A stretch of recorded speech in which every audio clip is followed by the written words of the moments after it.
Hello, everyone, and welcome back to the Whalenerds podcast. My name is Katlyn, and we're doing things a little bit differently during the shelter-in-place and stay-at-home orders for a lot of people out there. I am going to do what's called a mini-sode, a mini episode. Since we don't have big, long episodes of sighting reports available, we are going to do mini episodes that are more focused on one topic, and I'm flying solo for this one, but it's a topic I really wanted to talk to everyone about, and if you guys have questions, feel free to send them to us, and we can keep working on different topics that you want to hear about. I'm going to do, I think it's going to be 3 parts about whale song. This is something that's been really interesting to me this winter season here in Maui, being able to hear it every day on the boat and hear it when I'm out snorkeling. And so I really wanted to learn more about it. And earlier this winter, I actually was in a certified interpretive guide class where I got a certification from the National Association of Interpreters. And the presentation I did for my certification was on whale song.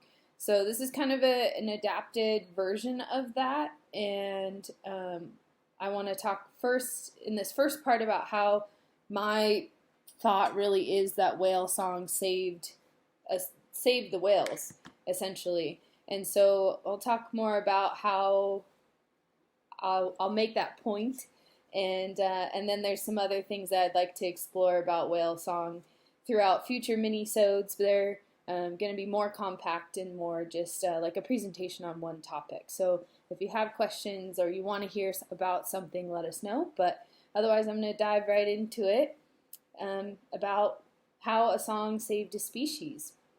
So science has shown us that humans forge emotional connections and form strong social bonds through music. An article by Greater Good magazine published by Berkeley University reports these 4 points that are some of the main ways that music strengthens social bonds for humans. So 1 is music increases contact, coordination, and cooperation with others. 2, music gives us an oxytocin boost. Oxytocin is one of those chemicals in your brain that's associated with love and emotional connection. And 3, music strengthens our theory of mind and empathy. And 4, music increases cultural cohesion. So some examples of how music is used to set the tone for an event. One example is sporting events. There's always music playing during the break times.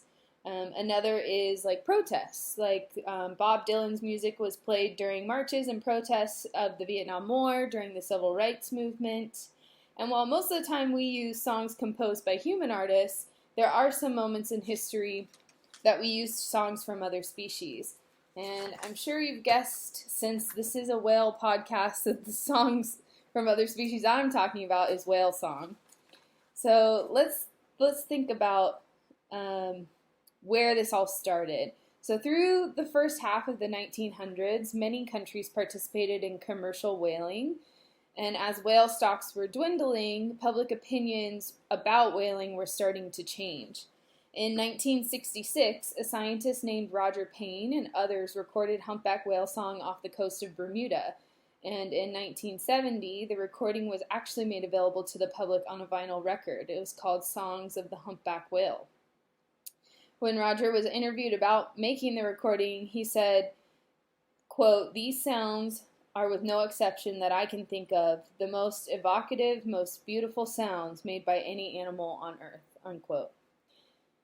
And so I'll play a little clip, which you can actually find this on YouTube. I'll share the link to it as well on our Facebook page of the original recording. I'll share a little bit Roger's talking over the beginning of the music so that you get a little context of what that first whale song released to the public sounded like.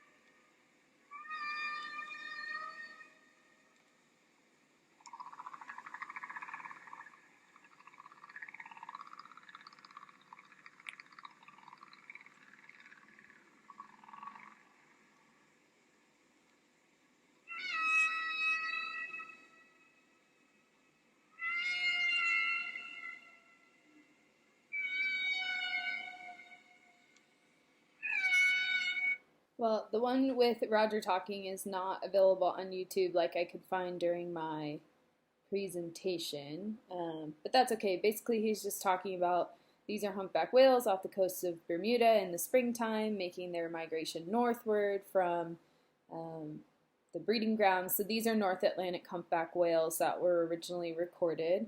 And shortly after this record was released, musicians actually started incorporating whale recordings into their own songs. One of the first examples is Judy Collins with her song Farewell to Tarwathie, and the Song of the Whales was even played during anti-whaling protests and marches. And just to get a sense of kind of what it sounds like, I'll play a clip of the Judy Collins song until you can hear the whale song come in during the chorus.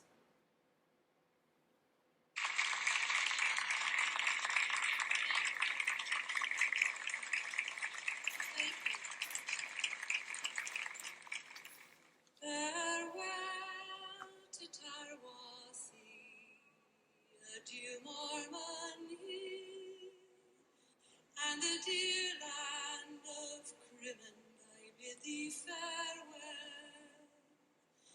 We're bound off for Greenland and ready to sail, in hopes to find riches in hunting the whale. Farewell to my comrades, for a while we must part, and likewise the dear lass who first won my heart. So you can hear the whale song a little bit in the background, and that is actually also part of Roger's original recording. He was approaching some musicians at the beginning, asking them, to help publicize this new recording and get it out to the people, and that was one of the ways to do it, was to combine with musicians this new way to present information to people.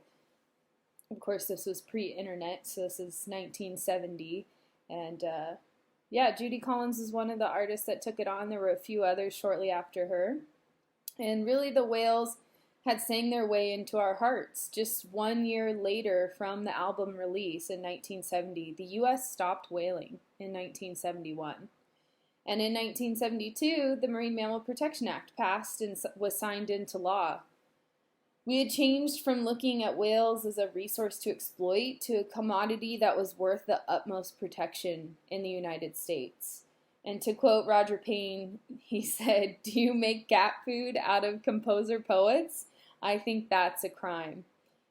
And many places, not just in the U.S., but around the world, started to really change their mind. One of the former directors of Greenpeace, Rex Weiler, said that whale song was a huge factor in convincing us that whales were an intelligent species here on planet Earth, and actually made music, made art, and created an aesthetic.